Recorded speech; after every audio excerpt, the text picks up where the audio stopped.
Ho, ho. We are live, everybody. Dealing with some sun issues here, so bear with me. I am not in Canada, which is right behind me with the RBC Canadian Open. I've got some sun that is hitting me right now out here in Arizona. I think we hit triple digits today out here in AZ. It was a good old 100 plus degrees. But before we do begin, my goodness gracious, we're just waiting for some of you to get on here. Can't wait to get this popping tonight because I'm going to need every single one of you that's going to be tuning in here live to jump in, help out, add some comments, put in some questions. And if you're on Twitter, go ahead and just put it right into the thread. If you are on YouTube, put it in the comments. If you're on millions.co, add that to the comments. I will be certainly interacting throughout this entire episode. So without further ado, everybody, cheers to all of you for tuning in. Want to give a little shout out to Zane and Shelby for this whiskey. It is absolutely fantastic. It's called Blue Run. It's a delicious one. So I know it's a batch whiskey and it is strong, and that's what's going to get us through tonight, folks. So let's go ahead and begin. Here we go. Welcome back, everybody, to Pull Hook Golf, the podcast. I'm your host, Matt Cook, and tonight, unfortunately, the Butsy, he is not here this evening. He was a last-minute scratch. We were supposed to be doing the show live from Trevor's in Arcadia. However, he had a tooth infection that went haywire. He actually blew out his back as well. So, yeah, you know what? We got Trot Golfer already chiming in. I absolutely love it. Looks like someone had a bit too much brisket over the last few days.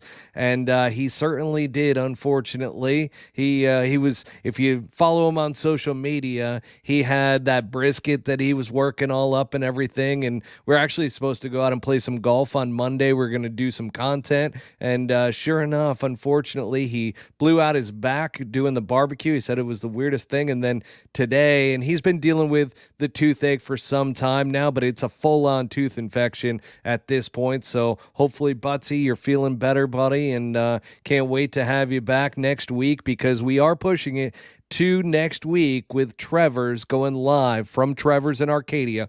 Yes, for all of you Barstool fans as well, that is where Dave Portnoy did the One Bite Challenge and scored at the highest pizza ranking in Arizona at that Trevor's. And man, they have been absolutely swamped ever since. We also, on tonight's episode, we're going to talk about the passing of Grayson Murray, unfortunately. We're going to talk about Harry Higgs and how he made history. We're going to get into the NCAA Championships. Got the Charles Schwab Challenge recap, got the Swannie style segment, and we've got LIV Golf Houston. But without further ado, we do want to give a quick thank you to Swannies Golf for sponsoring this episode of Pull Hook Golf and being the main sponsor of the show. Swannies, absolutely love you. And if you want 25% off your entire order at Swannies.co, make sure to utilize promo code PullHookGolf25 at checkout for 25% off your entire order. Man, oh man. And then last but not least, we do have LIV Golf Houston. I don't know if I mentioned that in what we're going to be going over tonight. But again, want to give a shout out to Swannies. I'm wearing the Wade hat today, as well as the Clyde Polo. So you just got to pay attention to the colors too, because there's a couple different color Wade hats and two different colored Clyde Polos. But this Clyde Polo is the lemon. You can see the little yellow in there. But since Memorial Day was yesterday, I figured I'd give it a little bit of a red, white, and blue theme here. We got the navy, the red, the white, same with the hat. So we're just keeping it real over here. Now, with all of that said, for the Swanee side, I did mention that we are going to be announcing the winner tonight on the Swannies giveaway. That was on the Pull Hook Golf Instagram page. We will be announcing that actually tomorrow morning. So you still got, if you haven't gone on to Pull Hook Golf yet and added, all you got to do, by the way, These are the rules. You got to follow Pole Hook Golf. You got to follow Swannies Golf. And you got to add in the comments. Well, of course, you got to like the post, but you got to add into the comments and tag your foursome that you normally would play golf with. So that's going to be 3 other people. You can enter as many times as you would like with as many people as you would like, but going until midnight tonight, and I will announce the winner tomorrow morning. So once again, Swannies Golf, folks. This gear is sick, by the way. Absolutely love it. Been rocking it for a long time now, ever since they became sponsors. And, everybody, if you see me out on the golf course too, I'm always rocking the Swannies gear. Everybody's like, oh, you're always wearing Swannies now. They're like, do you really like it, or are they just a sponsor? And I'm like, I love this shit. This stuff is awesome. So, and I know Trot Golfer, you've got it in the shop out there as well at the golf course. So, Swannies are doing big things. I'm waiting on my swim trunks though. Still waiting on those bad boys, as they just came out with some swim trunks, some stuff, not only for Memorial Day, but for July 4th, for Independence Day. So got some good stuff coming from Swannies. Make sure to go over there and utilize that Pole Hook Golf 25 promo code at checkout for 25% off your entire order. And, Austin Whittington chiming in here. Love the Swanee shorts. I do too. The shorts are actually very underrated. I do size up. That's my only recommendation there. I do go one size bigger than I normally would. They do run a little bit on the tight side, but those Swanee shorts are very, very solid. Unfortunately, if you could see me right now and see the shorts that I have on, they are the Swanee shorts, but not standing up. I've got the green screen behind me, so we're just going to keep it rolling, keep it moving, baby. Here we go. So first off, the first part of today's episode, unfortunately, is the passing of Grayson Murray. I hate these. I absolutely hate it. Another good guy gone. And that's where we're going to start this episode. We're going to start it with a quick 10-second moment of silence. And I know he dealt with alcohol addiction, so I'm just going to cheers you up in heaven there, Grayson.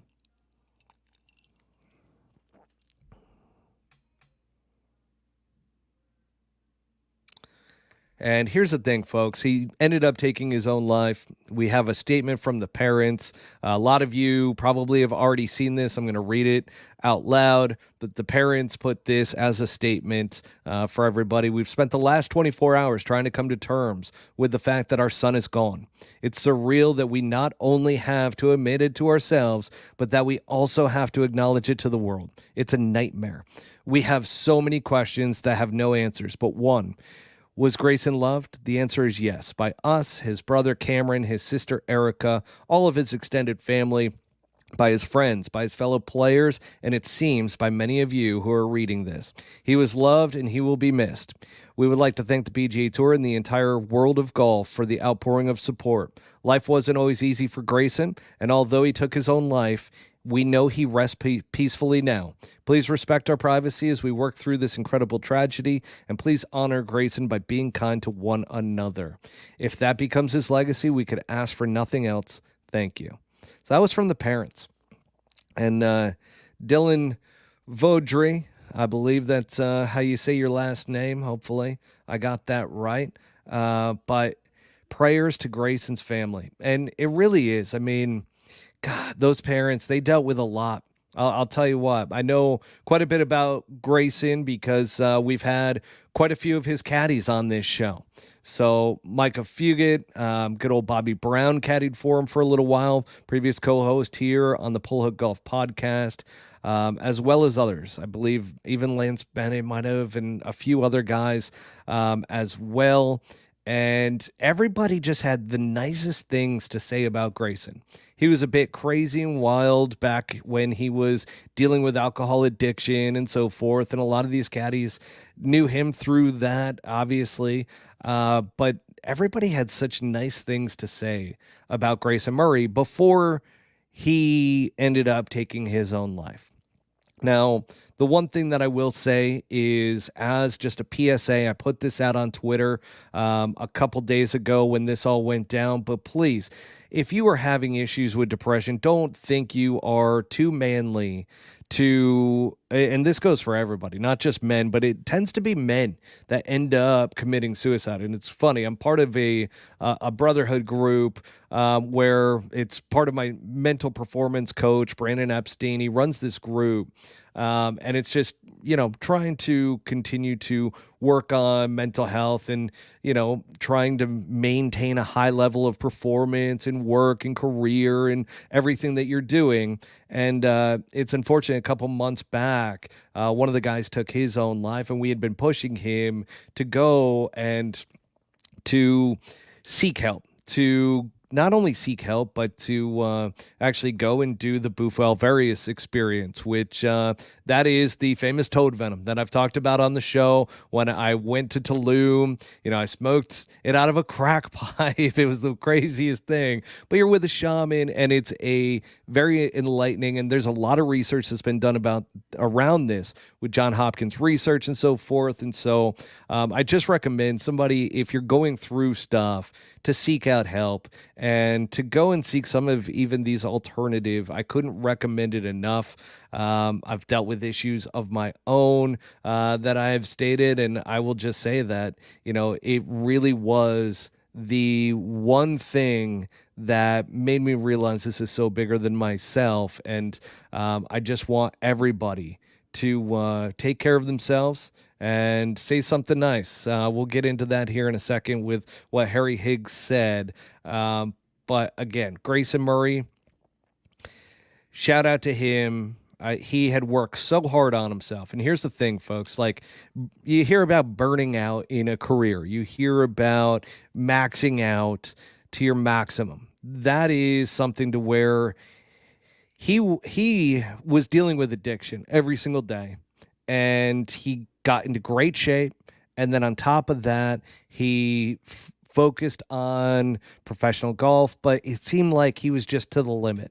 And it just seemed like there was a life-changing type of event that went on top of that he just couldn't handle it anymore. And that's where you need help. And again, I just really wish that anybody that is going through any personal struggles, any type of depression, anxiety, addiction, so on and so forth. We've lost too many. Mikey Perez was another one that we had lost.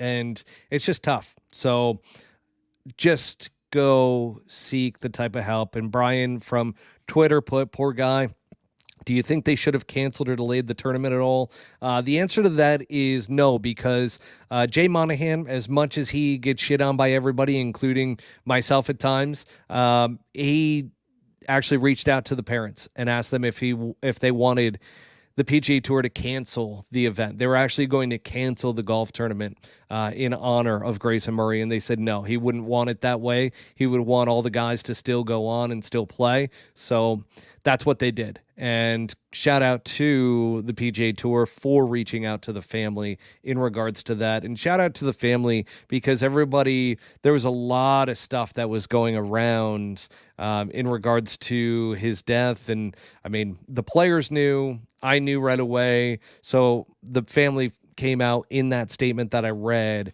and talked about how it was suicide. So just to set the record straight there, he did take his own life. And Trot Golfer, his views on other players were pretty fun to follow. He did and said things other players only wish they could say. He will be missed. He was one of the outspoken guys. So what's crazy is we're at the RBC Canadian Open this week for the PGA Tour, and he was one of the guys. Remember, this was when it all broke about the framework agreement with PIF, and the players went nuts. The players were pissed. They had a closed door conference with all the players at the RBC Canadian Open. And Grayson was one of the guys who stood up and just absolutely went at Jay Monahan, called him a fake and a phony, and just went after him. And so Grayson was one of those guys that he never held back. And I think that's what the caddies loved about him. Like, he never mistreated the caddies from all of the stories and everything. Because I was always curious about that. Remember, he got into it on the range with Kevin Na. They almost came to fisticuffs. And the caddies and everything really showed that, that was just him not being in the right mindset, but he was never afraid to tell somebody how it is. And I love those type of people. If you can't tell by the show, I love to tell it how it is. I don't love to sugarcoat things. I give direct and to the point, and Grayson seems like he was very much the same. Another comment here from Austin Whittington. Rory told him to play better, and he did. R.I.P. Grayson. And he did. I mean, and that's the crazy thing. He turned around his life, got clean, ends up getting fit, focused on golf, got engaged. The one thing we haven't heard about at all, and I'm just going to leave this one here, is we haven't heard anything about or from the fiance. So I don't know if that was the life-changing event that really pushed him over the top, but she was not mentioned in the parent's statement either. So just something else to kind of take into account there with this whole thing. But enough's enough, guys. Let's be nice to each other. Let's treat each other with respect. There was one post by, I'm not even, God, I want to say the name to throw them under the bus, but there was one of those LIV Golf accounts, not from LIV Golf. LIV Golf should actually separate themselves and push them away from those troll accounts, because those troll accounts have gotten out of hand, and they were blaming Jay Monahan for Grayson's death. And I'm just like, just a scumbag. What type of loser has to post something like that? And then I'm like, you know what? Let me back off of this. But that made me furious that in a moment like this, you go after somebody and you try to turn it into this political warfare that you're trying to help your side of things. It's just ugly, despicable. I have no respect for that account. Absolutely. I mean, I had little to begin with, but I have absolutely none for them now. And there's no defending it. If you defend it, you're a scumbag. That's just the bottom line. So let's get into Harry Higgs, because he mentioned something that, Harry Higgs, everybody seems to know him from when the PGA Tour, he came out on the PGA Tour and he did that video of him riding and he was singing the song or lip syncing it. And Harry Higgs came onto the scene. Then at the Waste Management Phoenix Open, he did the whole lifting up the shirt with Joel Damon. And Harry Higgs really made a name for himself. It actually rubbed a lot of people the wrong way. It rubbed Bobby Brown, former co-host on the show, the wrong way. Bobby didn't like him at all because of all of that stuff that was going on. He's like, this guy isn't that good. He doesn't deserve to get this much attention, and he's getting a ton of attention, and he's kind of soaking it in and so forth. So with that said, Harry Higgs goes back to the Korn Ferry Tour this year, and he becomes the 14th player. And you'll know, we don't talk about the Korn Ferry Tour that often on this show. We don't talk about it enough. We talk about it from time to time and some guys that are coming up through and everything. But this one actually deserves the shout out here. So Harry Higgs goes back to back. So won last week, won the week prior. He's the 14th player in the history of the Korn Ferry Tour to ever do this. It's happened 15 times. Apparently another player that I did not find the name for also did that as well, twice. So there's that. But he's the first player ever, and this is where Harry Higgs makes some history, first player ever to win consecutive Korn Ferry Tours events in a playoff. So he went back-to-back playoffs and won in both of them. That tells you a little bit about Harry Higgs and the type of game that this guy's got, and he's on the path back to the PGA Tour. Let me know in the comments if you guys feel otherwise. I mean, Harry Higgs, he's done his, I feel like now he deserves some of the attention and everything around him. And in his winning speech, he honored Grayson Murray. Him and Grayson had hung out a little bit here and there, but he said that I would challenge everybody here, and I'm going to do this myself as well each day. Say something nice to someone you love, and also make a point to say something nice to someone you do not even know. Once again, that was Harry Higgs after his win on the Korn Ferry Tour, going back to back. So made sure that he called out to Grayson Murray Brian here mentions that he's watched Harry have a range session at the Valspar on a Tuesday a couple years ago. He seemed to have a fantastic personality. I liked him right away. I will say this. He seemed definitely to have a great personality. And what's cool is when you see somebody get onto the PGA Tour, have a bunch of publicity around them and everything, and then have to go down to the Korn Ferry Tour because they didn't fully succeed at the PGA Tour. And then they have to revamp their game. They've got to get back into the grind. They've got to make sure that they're throwing in some super low rounds out there in order to work their way back up to getting back onto the PGA Tour. Now, when he comes back, I feel like he has fully deserved it, and he deserves some of the attention that takes place. Trot Golfer says, Higgs is great. It's nice to see a guy with some flash, attitude, whatever you want to call it. Plus, he never buttons his shirt. That's a bonus. I mean, he doesn't. He looks a little sloppy out there at times with the shirt and everything, but he just lets it fly, lets it absolutely fly. And that's why I'm starting to really get a soft spot for Harry Higgs, because he's doing it down there and he's still being that same guy. And I hope when he comes to the PGA Tour, he does get some of the attention back that he had early on with the PGA Tour. So moving from an area that we don't talk about a lot on this show to another, which is the NCAA Championships. If you didn't know, now you know. Those are going on right now. And, oh, hang on. Before we do get into the NCAA Championships, I just saw a comment come by from Golfer HD. Let's get you in here. Saying something nice is the easiest way to brighten someone's day. You know what I really loved about that speech by Harry Higgs is that he said, say it to somebody you love and to a stranger. I think the more impactful part is actually saying it to a stranger, because you have no idea what they're going through day in and day out.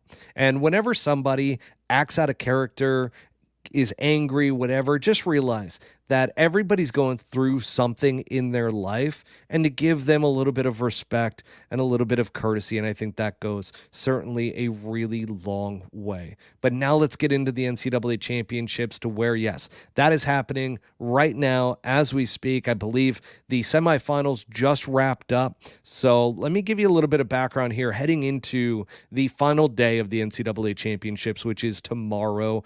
So if you're listening to the podcast version of this, that is happening today, so make sure to watch. It is out in Omni La Costa. They're playing the North Course, which is a par 72, stretches out to 7,538 yards. Trot Golfer wants to know, how's Arizona State doing? Not good.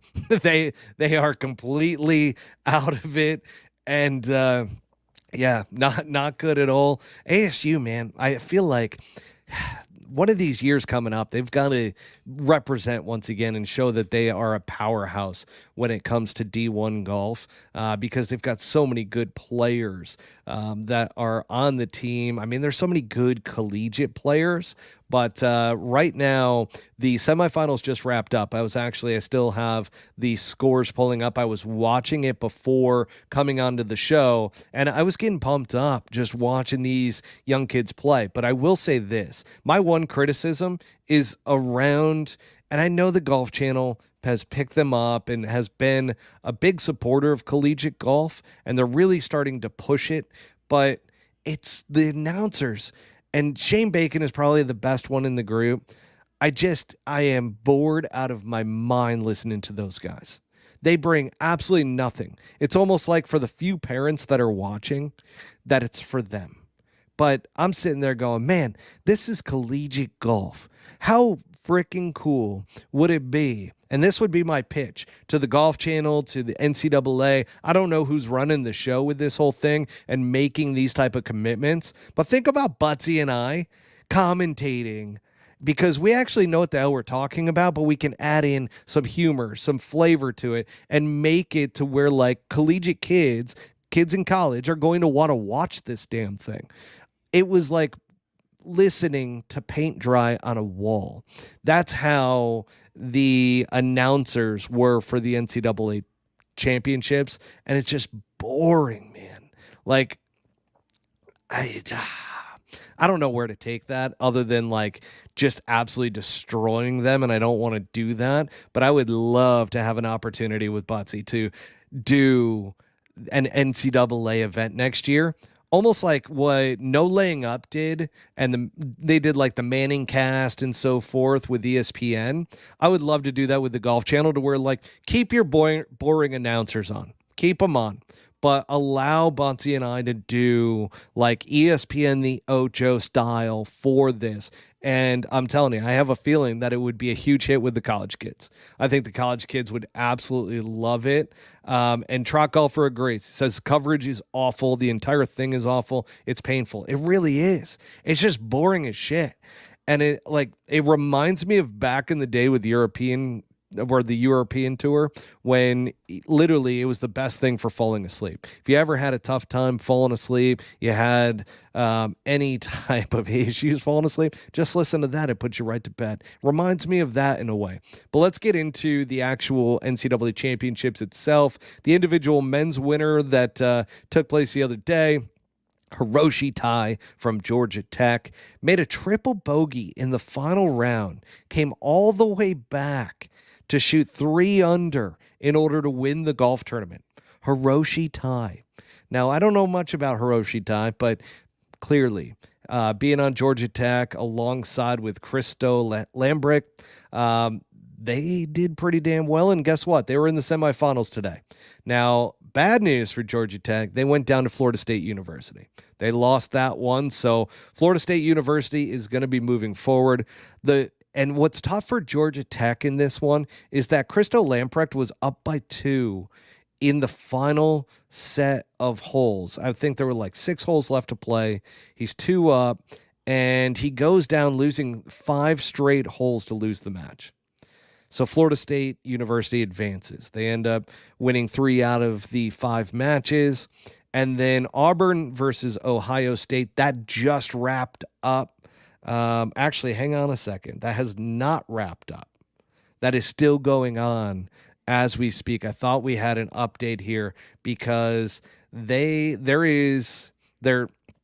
2 matches won to 2 matches won, Auburn versus Ohio State, and there is the deciding match is tied through 20 holes right now.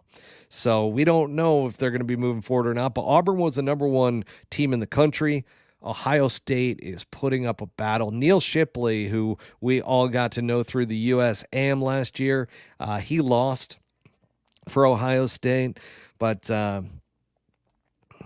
this is going to be interesting. I would love to see Auburn versus Florida State personally, and that'll be on tomorrow. I have no idea what time, though. Absolutely no idea.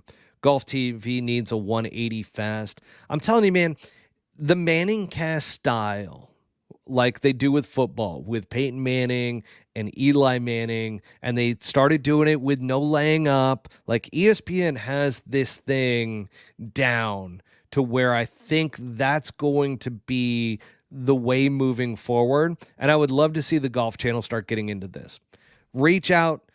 Golf Channel, reach out to Butsy and myself. Let us do one of those Manning cast style deals for the NCAA tournaments next year, even just the regular tournaments. I would love to do them. We're going to be doing more on the putting side as well, where we're going to have a full series taking place here at Putting World in Scottsdale, Arizona. Butsy and I are going to do the live commentary for it, and it's going to be our own league. So keep an eye out for some more information coming from us around that. But that's going to get started this summer. So looking forward to that. And if you're here locally and want to participate, definitely reach out. And here we go. Trot Golfer. That kid won behind in the stroke play, nailed the stick. I saw that. So this kid, he was 1 stroke behind, just went flag hunting. And by flag hunting, I mean he absolutely demolished the flagstick, went flying back into the bunker, and it definitely was pretty painful way to end the round for that kid and lose the individual title. Golfer HD wants you to know Pittsburgh is Neil Shipley, right from Pittsburgh itself. And then just watch live stream commentary on these events. We'll watch, or just live stream. Okay. You know what? That's not a bad idea. I will look into how to live stream those and pull them up and put Butsy and I next to it. Let's see if we can't get something like that going. I'll do a little bit of research into the streaming software, see if we can get that done, because I think that would be a lot of fun and kind of set the tone towards that. But I will say, the putting stuff that's going to be coming up, definitely pay attention to that, because that's going to be an absolute blast. We had an absolute blast on their tour championship, and really looking forward to getting that league started. And that's going to be our league that is going to be going on. So we hope to have some of the best putters around the country, let alone in Arizona. More details to come on that. Also, another note in regards to the NCAA side of things. So the PGA Tour U, this is that new program that the PGA Tour established that allowed Ludwig Oberg to come right into the PGA Tour, have his card, play in events. And obviously that was a huge success with Ludwig, because he ended up getting into the Ryder Cup, has gotten into majors now, and is just a fixture on the PGA Tour. Well, Stanford's own Michael Thor Bjornsson, got it. See, I would need to learn some of these names. Thor Bjornsson. I think that's still absolutely botched. I'm sorry, Michael. My apologies. I will learn your name as soon as you get on the PGA Tour. But he finished first. He's going to get his 2025 PGA Tour card. And that's a pretty cool setup that they've got for the PGA Tour U. Christo Lambrecht, he is the big hitter from Georgia Tech, and he was the number one amateur. He was chasing down Michael. However, he injured his back. Didn't seem to have any issues with his back today. That was not why he ended up losing 5 straight to lose the match. It just kind of seemed like he choked a little bit, which is okay, Christo. You're going to learn from that and become better from it. But Michael ends up, from Stanford, finishing first, gets his 2025 PGA Tour card. All right, let's keep it moving, keep it grooving here. The Charles Schwab Challenge, and we're going to recap that here. So first off, the winner, Davis Riley. Now, got a little bit of history here with Davis Riley. I don't personally, but through the show we do. And of course, I got to take a sip of whiskey before I get into this, because this is a little bit of drama here around Davis Riley, okay? Now, if you go back a couple months ago, I had Lance Bennett on the podcast. That was his second time being on the podcast. You might recall the name because you might have heard it recently, because he is Tiger Woods' caddy now, okay? So Lance Bennett was on the bag for Davis Riley before moving on and then getting Tiger's back. However, before Lance Bennett, there was Daniel Gregory, okay? Daniel Gregory is Bobby Brown's son. Now, Bobby Brown was a co-host here, so follow me for a second here with this story. Bobby Brown, his son, followed in his footsteps, has been a great caddy on the Korn Ferry Tour, and really did his dues on the Korn Ferry Tour with multiple guys. Even had a couple stints on the PGA Tour. I believe he might have even caddied for Grayson Murray, if I'm not mistaken. And I've had Daniel on this podcast as well. So if you go back to earlier episodes with Bobby, we actually had his son on, and his son is now the caddy for Pearson Coody. But this is where the drama lies, because Lance Bennett and Bobby Brown were best friends, okay?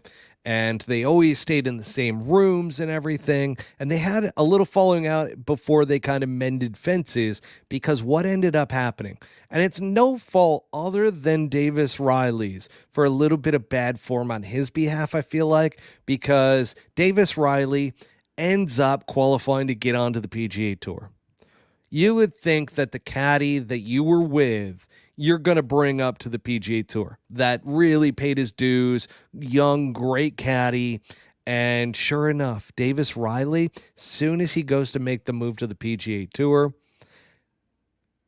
calls Lance Bennett and wants him to be his caddy. Tough one. Daniel Gregory gets the boot from Davis Riley. Lance, of course, like trying to be a good guy in all of it and everything, tries to smooth it all over. It's just business, blah, blah, blah. And sure enough, Davis Riley goes on to Lance Bennett. Him and Lance Bennett were together for a while, and Lance ended up moving on from Davis. Took a couple other bags like Austin Smotherman, another guy that he mentioned on the podcast, European. I still can't remember that damn kid's name, but Daniel Gregory got the good old shaft from Davis Riley. So I'll never forget that one. And it led to tensions in the friendship between Lance and Bobby. So a lot of drama around that one. But Davis Riley, hell of a player. I'm not going to say anything about him personally. And then Trot Golfer says Grayson did the same thing. I don't know what that was in reference to, because it was.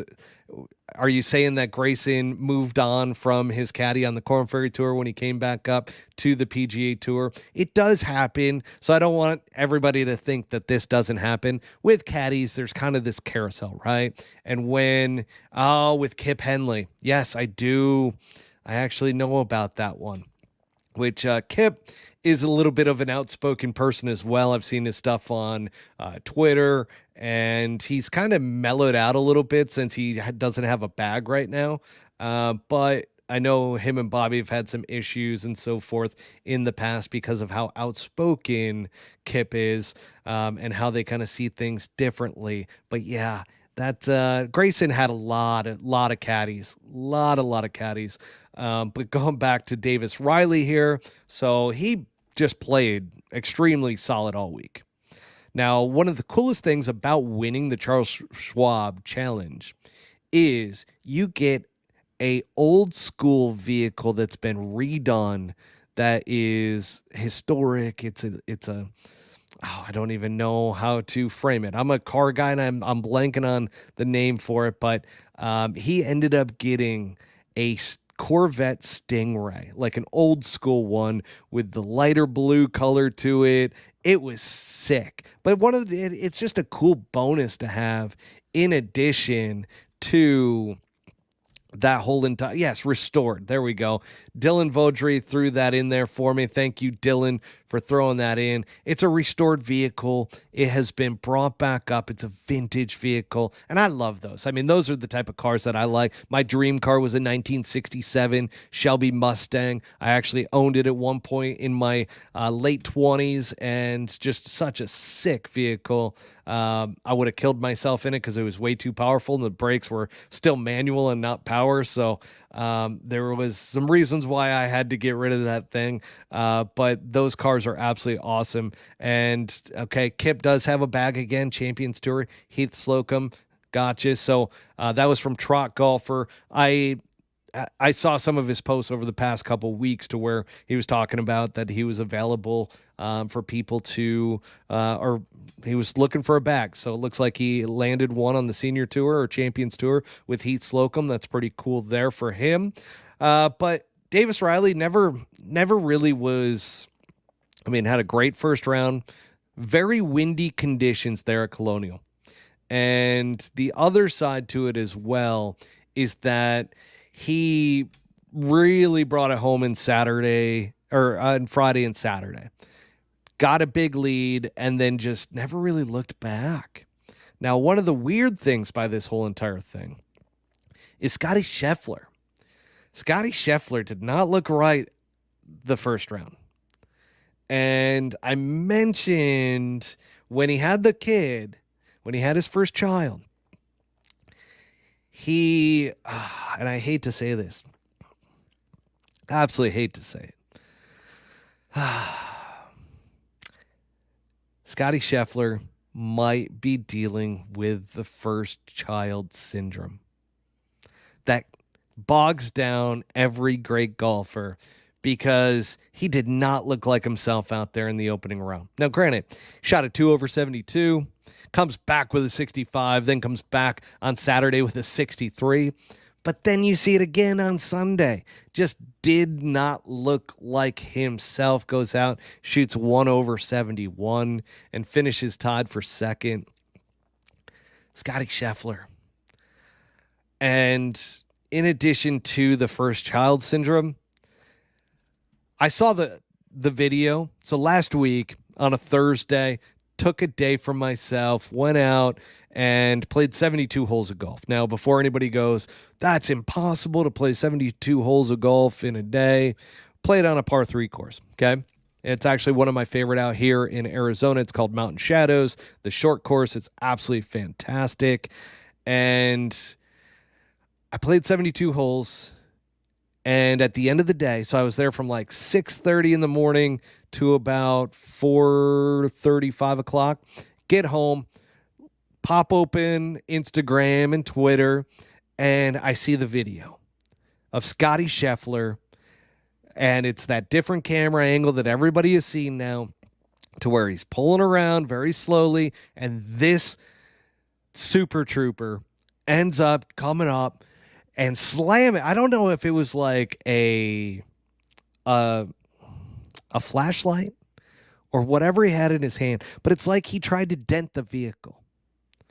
This super trooper, who's very high on himself, you can tell from the video, like it's not very hard to know what was going on there. But this guy just, and then he tries to like get inside of his vehicle, tries to turn off the vehicle as if Scottie Scheffler is refusing to turn it off. Scottie Scheffler's completely stopped. Just a complete abuse of power is what I saw. And with that, the charges still officially haven't been dropped to my knowledge. So if I'm wrong on that, feel free to throw it in there. I was actually talking with my dad on Sunday, and he was saying that the cop had been let go. Now, that was Twitter news, so I'm not quite sure. But, yeah, I mean, Trot Golfer says the cop was being what 90% of cops are. You know, I hate to say it because I'm a supporter of the local police.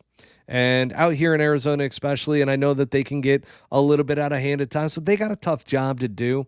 But that one in particular just seemed ridiculous. And you know that he's done this to other people that are innocent and have screwed them over. So that's where it becomes tough. And I hope that he was let go because, and I don't say that about anybody, like, I don't want people to lose their jobs, but in this particular case, this guy clearly abuses power and clearly has done it before because he looks super comfortable abusing power, and everybody had stepped back and everything from what this guy was doing. Like, nobody wanted to jump in and help until it was like too late. But man, that is just a hard look for that police officer. And again, after seeing that, I can see why Scottie Scheffler struggled at the PGA. And I get it, Trot Golfer. He can't win every week, can he? No, but here's the thing. His game is so consistent and his ball striking is so good. Normally where you're going to see him struggle is with the flat stick. And that's what we're actually seeing right now from Collin Morikawa. Okay? Last week on the show, Collin Morikawa was actually my pick to win or to be in the top 20. Folks, if you are gambling on golf, here's my recommendation. Do top 20s.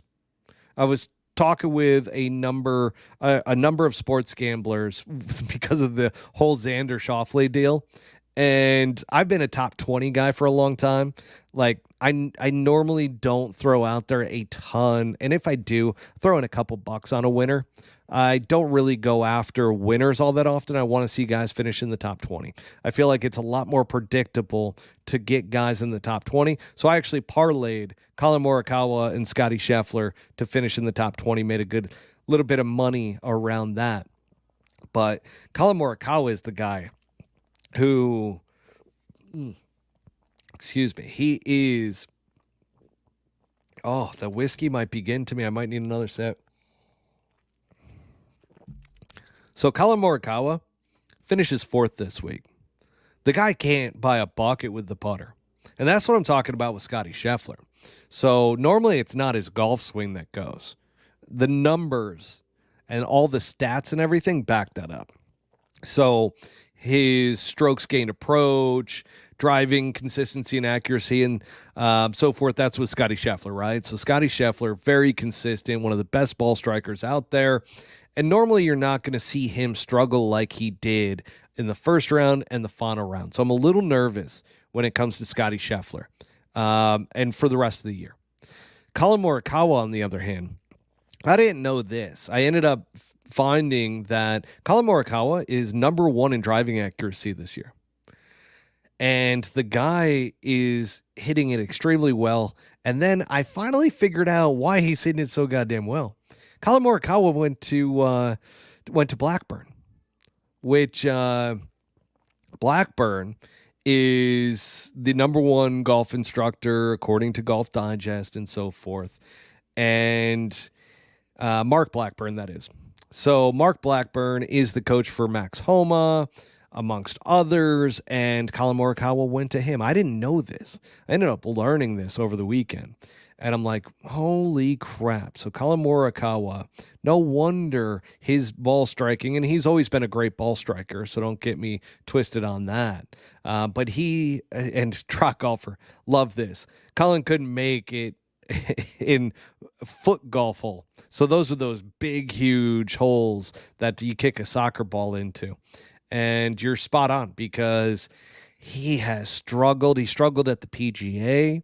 He struggled there, but his game is so consistent right now. And he still feels like he's playing with a B game at the moment. So once again, imagine Colin Morikawa, once he gets into that mode of feeling like he's got his A game, the putter needs to come around.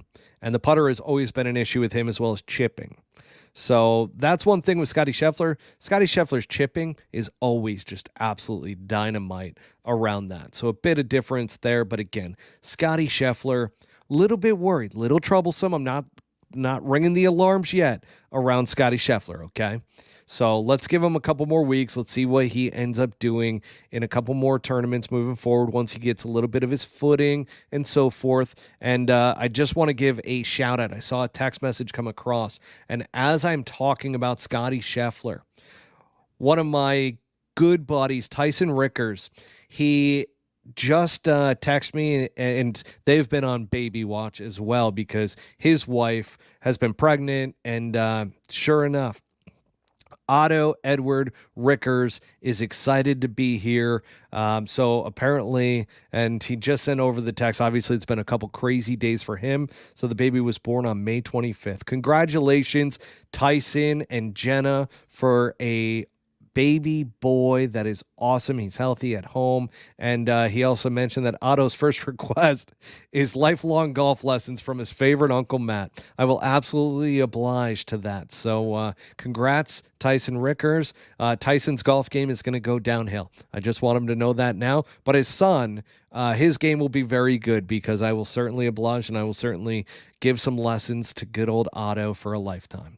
So looking forward to meeting Otto in the days to come. But that's the whirlwind of having a kid, right? So Scottie Scheffler, once again, we'll be keeping an eye on him.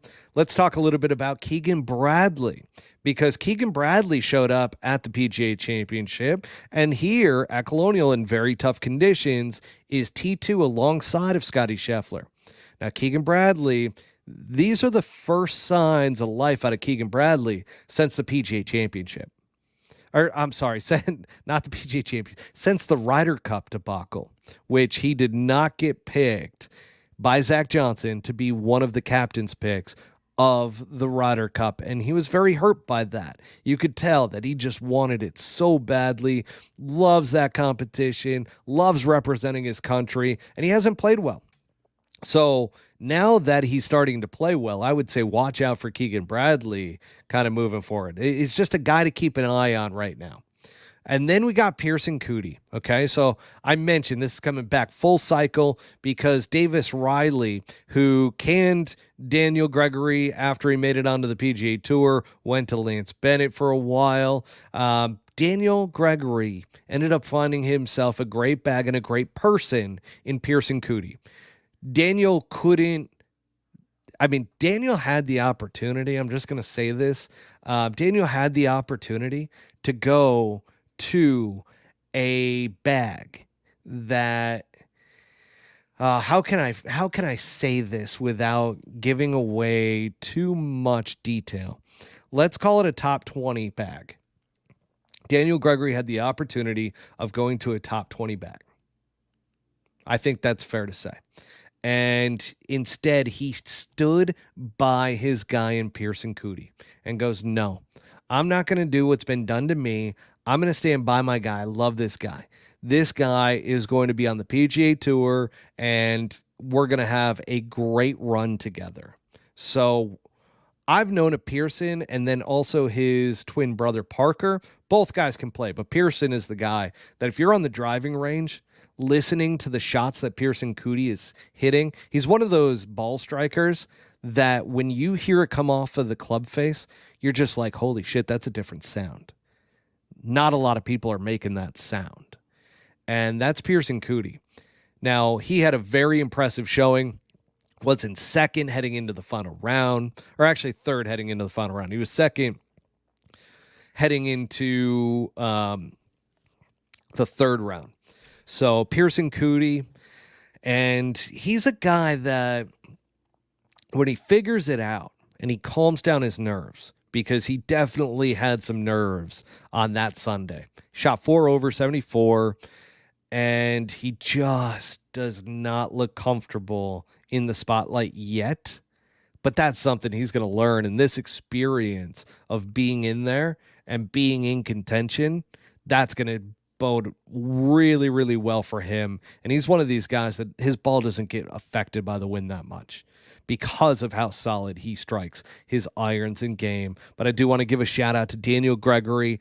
At times I had to do a double take. I'm like, holy shit, is that Bobby out there? Because Bobby wore the big Australian, like, it's not the bucket hat, but it's the Aussie hat that goes all the way around. Bobby sent me one of those Titleist ones, but man, Daniel was wearing one of those, and he's long and skinny like his dad. His dad, I mean, Bobby's like 6'5". So Daniel's tall too. And I'm looking and I'm just like, is that a young Bobby Brown out there? I mean, it was pretty cool to see him doing his thing out there with Pearson. And again, those guys are going to do something at some point in the future. So just keep an eye on Pearson Coody. Course conditions out there at Colonial, they were very firm greens. So here's the thing. There was a lot of hate on the golf course from skeptics, right? You're talking about the trolls that are out there and everything, and there were some brown spots and whatnot. What a lot of people didn't realize, because they don't have golf knowledge, if they're a troll in a lot of ways, they're just idiots for the most part, is that there was a complete course renovation or restoration to the golf course that took place, that in order to get it fully ready to go, they needed 18 months. It was completed in 11 months just so that they could have this golf tournament in time. That golf course was not what it's going to be next year. When we get to this tournament next year, Colonial Country Club is going to be an absolute gem. All the players were raving about the changes that were made. There was a few par threes on the back nine that have changed pretty dramatically, and it is absolutely incredible of a golf club out there at Colonial. And it's tough. It plays tough every year. So with that said, I just want to acknowledge the fact that Gil Hance did a phenomenal job. He's the one that did the restoration, brought it back to kind of its natural roots, got rid of a lot of the fake cement kind of riverways and so forth, and made it more a natural terrain and everything. And the job that they did was phenomenal, but the greens were very firm and there were windy conditions. First round Thursday was very windy, and then Sunday was very windy until the end. So again, just tough conditions. And for Davis Riley to shoot 14 under and to win by 5, he deserved to win that golf tournament. Great job by Davis Riley around that. And he's a young guy too, man. He's another one of those guys. There's so much talent that is out there on the PGA Tour. PGA Tour is in a great spot from a talent perspective, and these are guys that you need to get to know. Davis Riley is going to be, and his game just looks good too.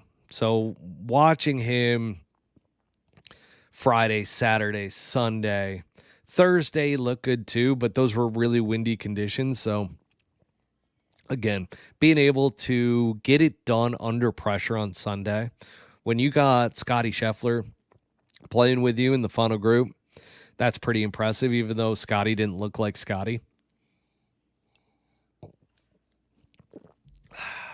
What was your guys' take from the Charles Schwab challenge? I'm curious if you guys got anything to add into there. I mean, our picks last week, I mean, I won that one with Colin Morikawa at 8 under. I believe Butsy was with Jordan Spieth at +1. I said watch out for Billy Horschel. He was at -1. Brian Harman -1. So I forget who else we had in the betting side of things. We were kind of picking the top 5 guys there and so forth. But yeah, let's keep it moving. Got about 1,000 people on right now. So between good old YouTube and Polo Golf and Twitter, we're doing quite well here. So horrible courses. Horrible course, too many trees. Yeah, that's Austin Whittington. He's joking around there, but no, a phenomenal golf course and plays very tough. So moving into the upcoming RBC Canadian Open. Previous winner here was Nick Taylor. If you remember, there was a guy, Adam Hadwin, that ended up getting tackled by a security guard trying to celebrate with his buddy Nick Taylor that became quite viral last year at the RBC Canadian Open. But we got a ton of information to go over there. Track Golfer is asking about Richard Bland, anyone? So Richard Bland, we're going to get into that. So that's at the end here with LIV Golf, because we got a lot to talk about with LIV Golf as well. I know it's running a little long here. I'm running long in the tooth, as Mikey Perez used to say. But the upcoming RBC Canadian Open, this is at Hamilton Golf and Country Club up there in Canada. It was designed by Harry Colt, restored by Martin Ebert, and it's a par 70, stretches out to about 7,084 yards, not super long, and, as Trot Golfers mentioned, Nick Taylor, one of the best putts ever made when he won that last year. It was absolutely incredible. And to see a Canadian win the Canadian Open, that's their national open. So it means a lot more to them than it does to us. And that's what's pretty cool about that entire thing. I'm pretty stoked for this particular tournament because guess what? Betting odds, I feel like I've got a little bit of insight here around the RBC Canadian Open because guess who plays extremely well at the RBC Canadian Open? That is Rory McIlroy. So Rory, he is at +360 this week. He is the fan favorite amongst all the betting books that are out there. Now, again, I'm a top 20 guy. I love putting people in the top 20. You're going to have to put up some money in order to get Rory into the top 20 and actually make a little bit of money. But if you parlay that with somebody like Shane Lowry, who when Rory won it 2 years ago, Shane Lowry finished second, who played really well at the PGA Championship, not only Rory McIlroy, but Shane Lowry, which Rory had his stumbles, right? So it's not as big of a lock as Scotty Scheffler or Colin Morikawa last week, but I do like Rory McIlroy for obvious reasons this week, and I do like Shane Lowry this week. Now, I was talking to one of my caddy buddies on tour, and he's got a new bag. I will mention that in a little bit. But Alex Noren was one of the guys that they were playing in some money games and so forth. And he said, Alex Noren is just dialed in right now. So watch out for Alex Noren. He's made, I think, 13 out of 14 cuts this year or heading into last year as well. So Alex Noren is a caddy dream this year of just making cut after cut after cut. Now, does that equate to a top 20 this week? Potentially not, but I do like Alex Noren. You've got some others here, so I'm going to go over some of the odds. Tommy Fleetwood is in second here at +1,600. Sahith Theegala at +1,800. Then you got Shane Lowry, Alex Noren, Corey Connors, and Cameron Young at +2,200. Sam Burns at +2,500. You've got Maverick McNeely and Adam Scott at +3,300. Keith Mitchell and Aaron Rye at +3,500. I'm going to stop there for just a second because guess what? Aaron Rye, our 2-glove guy from England. this guy can play. And he's been hovering around in the top 40s lately in tournaments, including the PGA. And he did finish in the top 20 last year. I believe he finished in the top 10 last year at this tournament. This is a good one for Aaron Rai. So I do like Aaron Rai this week as well. Tom Kim and Mackenzie Hughes are also at plus 3,500. Then you've got Eric Van Rooyen, Akshay Bhatia, Adam Hadwin, and Davis Thompson at plus 5,000. You go beyond that, you get too much into the weeds. But these are the guys that we're looking at this week. And here's the thing. For my picks, I've already gone over a couple. I will tell you right now that Rory McIlroy at plus 360. Might want to throw in just a few bucks on him because he's won this tournament multiple times. Gosh, that every once in a while it hits. And I know Butsy's in my head right now because he wants me to create a clip. And let me know in the comments if I should create this clip because it's very time consuming if I do. And Butsy is begging me to create a clip where it's of either of us burping and just putting together a compilation compilation. Is it whatever it is of all the burps that happen on the show? So if you want to see that, I need to hear it in the comments. If not, I'm not going to spend the hours that it would take going through the episodes and finding all of the burps that we have throughout the episodes, because obviously we drink a little bit of booze on the show. Dylan Vautry says it would be quite funny. Butsy believes that it would as well, so I have to imagine that it would be. I will certainly try to put that together if we get enough people saying that that's what they want to see. Trot Golfer says, and this is in regards to Aaron Rai, iron covers can't win, can they? Plus 2 gloves. I mean, he's doing everything out there, and he does. He's got the iron covers on. Imagine being his caddy, okay? Aaron Rai, so just so that everybody knows that if you're not familiar with this guy, he certainly has the iron covers, and he told the story going back to his childhood that, you know, they weren't very well off and his parents got him irons, and, you know, he's kept that going because he wants to protect his clubs, even though now he gets them for free from all the tour vans and everything. He still puts them on. But imagine being his goddamn caddy, and imagine a rainy day. You know how many gloves are up in the umbrella for these players, just trying to keep one dry so that they can have a good grip on their club? Aaron Rai, you got 2 gloves everywhere. And on top of that, you got to be taking off the iron covers. I don't know who his caddy is, but man, that's got to be a tough gig. That's what they like to refer to as a hard bag. That is a complicated, hard bag right there.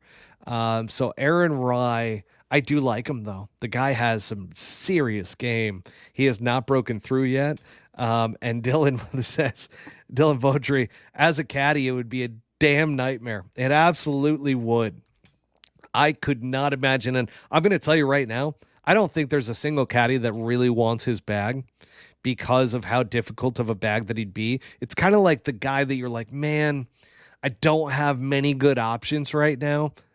I'm going to take the money. I'm going to take the money, and I'm going to go to Aaron Rai because he makes a lot of cuts. That's the thing about Aaron Rai. And he really popped onto the scene last year, and he's just been very consistent. And again, he makes a lot of cuts. He's just not, he hasn't broken through yet for the victory. I think it's coming, though. I would probably say Aaron Rai, I would be surprised if he doesn't win by the end of next year. He'll probably end up getting to that point. He's got a lot of game, but definitely a caddy nightmare. Aaron Rai, caddy nightmare. So I like Rory. I like Shane Lowry. I like Alex Noren. I like Aaron Rai. And then the guy that I was talking about, who I had on the podcast not that long ago. And this is one of the caddies that David Gase, I want to say it's David, right? I don't know why all of a sudden I got nervous about saying his first name. I'm like, Jesus, what is wrong with me? That's what happens when you drink on the show a little bit. So you got to make sure that you keep it together. But no, it is David. So David Geese, he moved on. So if you recall, he was with Harrison Endicott. He's now with Bud Cauley. So Bud Cauley is on his way back. Bud Cauley has dealt with a lot of injury issues over the years. I believe he was in a car accident, if I'm not mistaken, and just one of these good guys that you want to root for. So I've got Bud Cauley this week too, because he's like, man, I'm on his bag now. Had to make the switch. He said it was one of the toughest things ever to call up Harrison and let him know that he was moving on. But Bud Cauley, this kid has game. And if he gets this together, and he said he's very motivated right now, game looks in great shape. So Bud Cauley, watch out for him. He's deep in the odds. I'm not saying he's going to win, but if he could pull off a top 20, I got a nice little parlay that I think I'm going to hit on for that. All right, let's get into the Swannies style segment. The winner of the Swannies $250 giveaway will be announced tomorrow. I apologize. If we were in person, Butsy and I, we would have picked out of a hat. We would have gone on. And yes, Trot Golfer, Bud Cauley, the OG DOD. Don't let the DOD King know that. But yes, he is the OG when it comes to driver off the deck. He is the OG King of that. And Bud Cauley, do you remember? He was in like Tiger Woods, one of the video games of Tiger Woods. He was an up-and-coming stud before he got seriously injured, and now he's healthy. He's got the health exemption this year on the PGA Tour, and I think with David on the bag, they could be a really good combo, and this could be exactly what Bud's looking for. So hopefully, fingers crossed, Bud's got a great amount of game, and David just brings that level of cool and calmness to the bag that I think they will end up doing quite well together. But in the Swanee style segment here, I do want to mention somebody that has always been in style. Somebody that on course, off course, has had photo shoots, like really brings it. But a shout out to Lexi Thompson, who just announced that she's going to be retiring from the game of golf next year. So after this season, she is retiring. This is a bit of a surprise for me. I feel like, man, she still has she's really given it up in the core of her career, but I don't know. Is she going to go have kids? Who knows? That is part of it, but she brought a lot of style to the game. The fitness side of things she brought in. I mean, remember, she played in the Shriners last year and almost made the cut. She missed a putt in order to make the cut. And it was a whole big deal. I know I was tough on it because I'm like, these are shenanigans, just trying to get press and marketing. But that's what this is about a lot of times, and attention to the golf tournament. But Lexi Thompson, couldn't be happier for you as long as you're happy with the retirement. So kudos and shout out to you. And if you are a female golfer, you need to check out Swannies and their new women's golf collection, because they've got some great stuff, and they have started making this year women's golf attire, and it is dope. I've got my wife looking at it now, and she wants stuff. She's bugging me every single week. She's like, hey, can you get me this? Can you get me this? I mean, Swannies stuff is phenomenal, but now the women get to take on some of that stuff. And if you got a girlfriend, fiance, wife, whoever, definitely take a look. If they love to play the game of golf, go take a look at Swannies and the women's collection over there. All right, Trot Golfer, here you go, man. The upcoming LIV Golf Houston. Whew. Man, that is strong. It's a small batch rye whiskey from my buddy Zane and his fiance Shelby, and that's great stuff. They gave it to me on my 40th, and absolutely delicious. But man, those small batches, I think it's like 180 proof, It's like, whoo, you throw that on some ice, that's gonna grow some hair on your balls. Ooh, whiskey. All right, LIV Golf Houston. This is the first time LIV Golf is going to be at the Golf Club of Houston. This is a Reese Jones and David Toms design. Par 72, measures at 7,500 yards. So it's a big boys course, right? This golf course is not uncommon with the pros.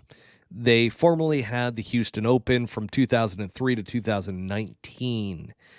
It is a wetland style golf course, but if you know Reese Jones, a lot of it's right in front of you. The key guys that you want to watch out for are going to be Bryson DeChambeau, Brooks Koepka, Jon Rahm.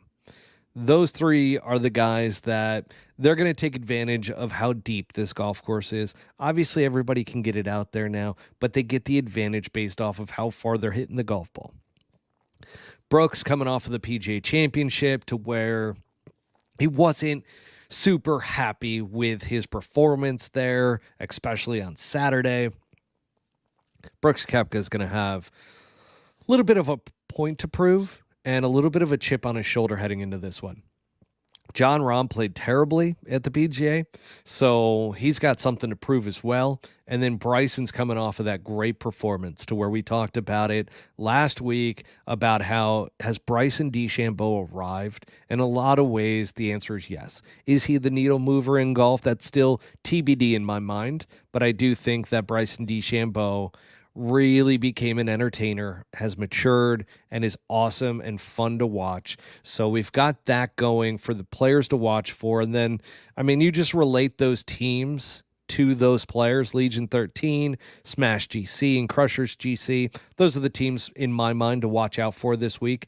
I think they each have a good opportunity. I'm not going out on any type of limb here by saying that, so don't think that you're going to find ridiculous betting odds for those particular teams or those individual players. But here's the thing. The big gaps in the schedule are just ruining it for me. And it has. Like, every single time we go on these big breaks, 4 weeks and so forth, to where there's not a LIV Golf event. And I'm a backer of LIV Golf. I like LIV Golf. I really enjoy the team aspect to it. I know a lot of people shit on it. It's okay. And I get shit on by all the LIV trolls that are out there because I talk about the PGA Tour, so they immediately just hate me and think that I don't like LIV Golf. But I actually pay attention, research, and do homework on LIV Golf when it comes to the coverage that we provide. That being said, whenever there is one of these big momentum shifts in the schedule to where there's just a layoff, and I don't relate, if they're going into a major championship, I get it. Like, have the week off beforehand maybe, and then go right into an event the following week. But these long layoffs just kill it for me. I just can't really get excited about LIV Golf Houston right now. Although the players are still playing.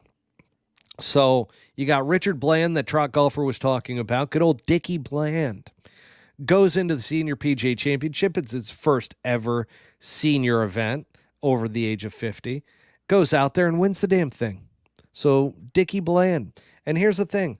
All the haters from the PGA Tour troll side are going to say, oh, well, the PGA Tour is the only place to play and LIV Golf. You go there for retirement, blah, blah, blah. And we've said it, it's a lifestyle tour. But it doesn't mean that guys aren't going to strive to be the best that they possibly can be while they're out there. Now, there is some that are going to go through that.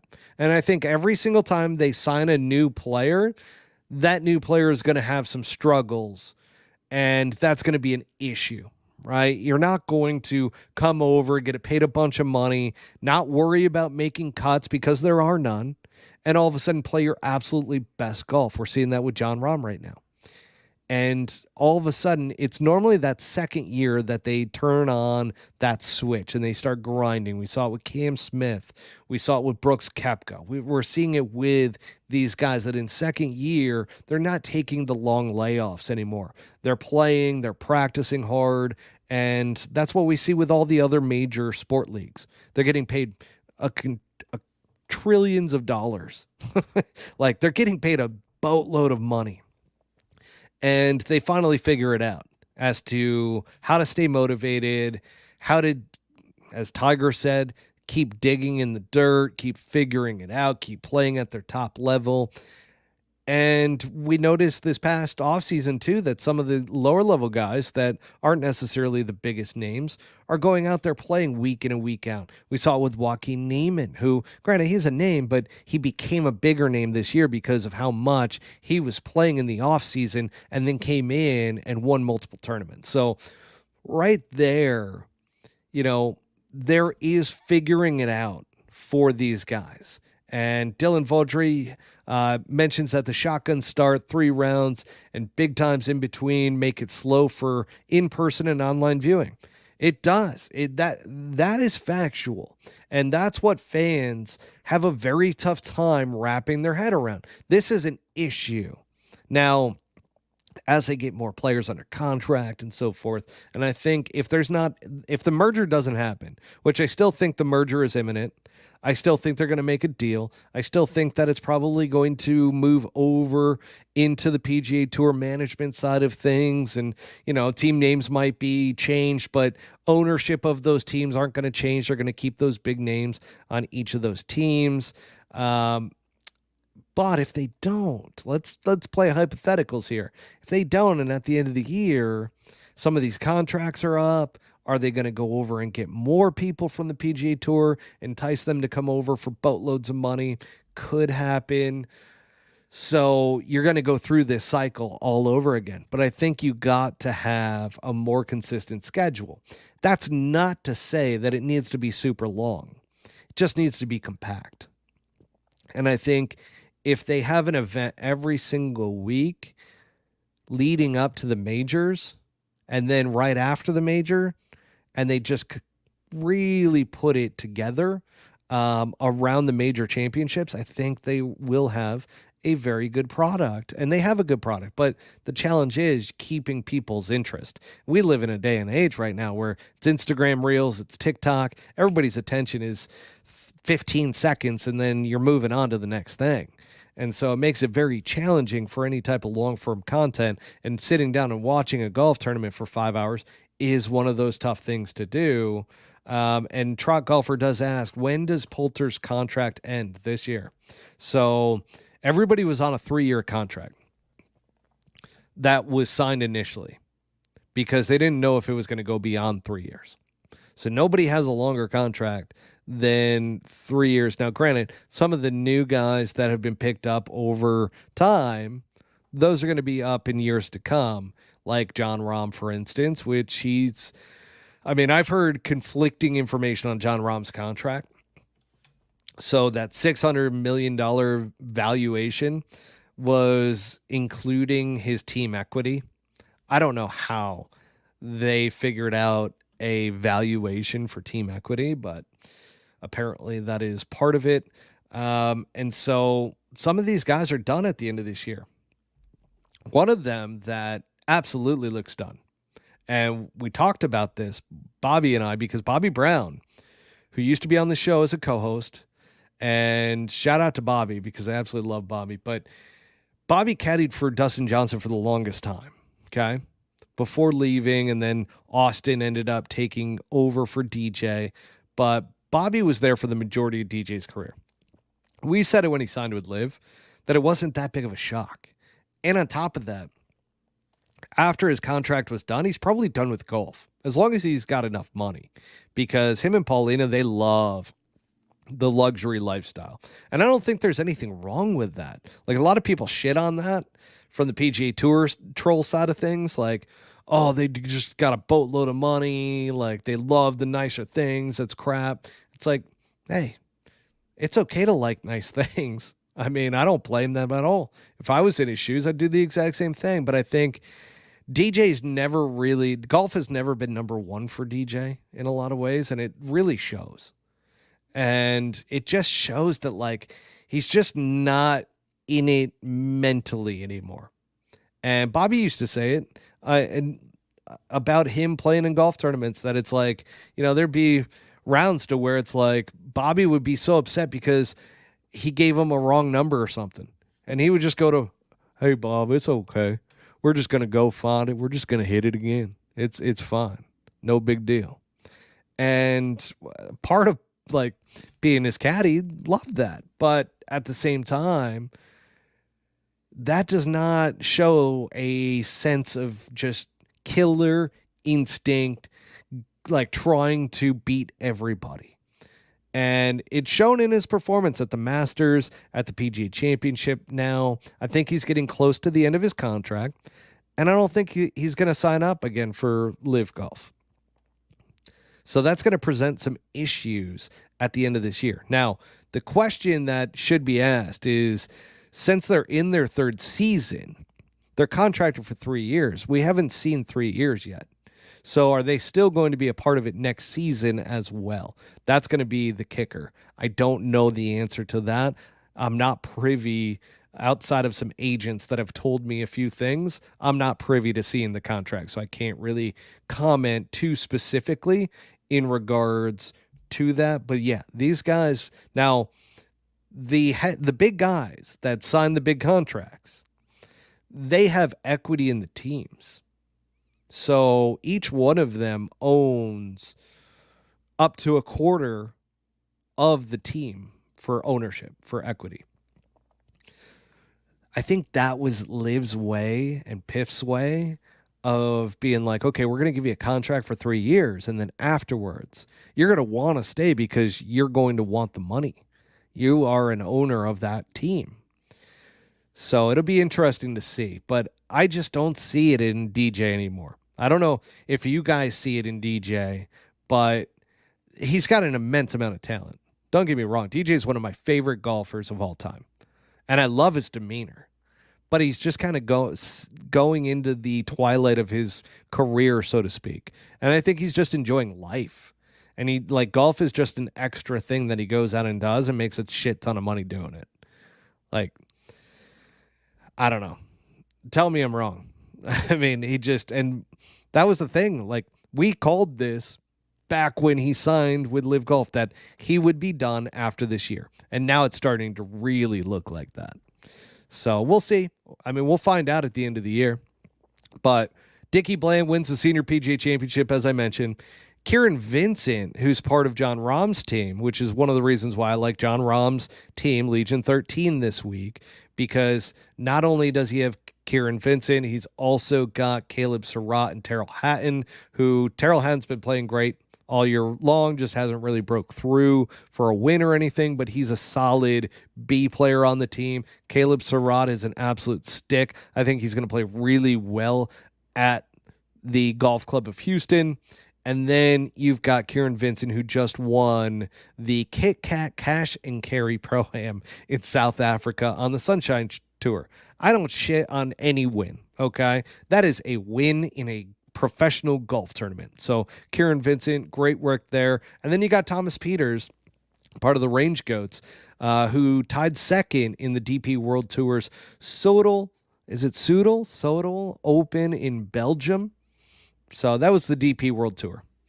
And Trot Golfer did mention here in regards to my little rant about DJ May only. I don't know exactly what that means, but I think that means that DJ might be moving on. And so, DJ may only play in the Masters. That certainly could be. I mean, I could see him just like whatever majors he gets into, just playing those. And he might move into like a GM role for the Four Aces. Bring on a fourth player. That's the next phase, by the way, of all of this. Like, Bubba Watson has already moved into like a full-on GM mode to where he's got a team that him and a couple other guys manage that team. And I think DJ might do the same thing. They brought in what's-his-face from Travis Matthews to manage the team and kind of be the GM of it, but I think DJ is going to take on kind of that ownership role, and I think he'd be cool with that. I don't know, man. It just doesn't look like he loves golf anymore, and I don't want to speak for him, but that's just what I see, and that's what I saw in the PGA Championship. It's what I saw in the Masters. It's just like he's not at an elite level mentally anymore around the game. He just kind of goes out and plays. Now, once again, we do have, and I'm bringing this back, golf picks, but louder. Okay. Little take on golf, but louder. And the switch with this, we used to pick the last place individual and the last place team. I'm going to tell you, individual-wise, I'm going Brooks Koepka. I think Brooks Koepka has something to prove this week. Team-wise, I'm going Legion 13. Legion 13, once again, Caleb Surratt is going to play well at this golf course. Great iron player. John Rahm, he's going to be the wild card in my opinion. But you got Kieran Vincent coming in playing well. You've also got Terrell Hatton playing well.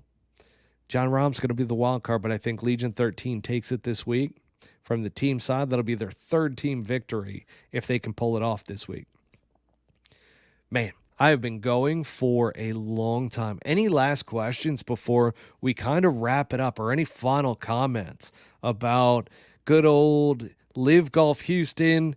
We'll work our way backwards, the Swanie style segment. Once again, if you're tuning in to find out who won the Swannies $250 worth of gear, that is still going to be going until midnight tonight.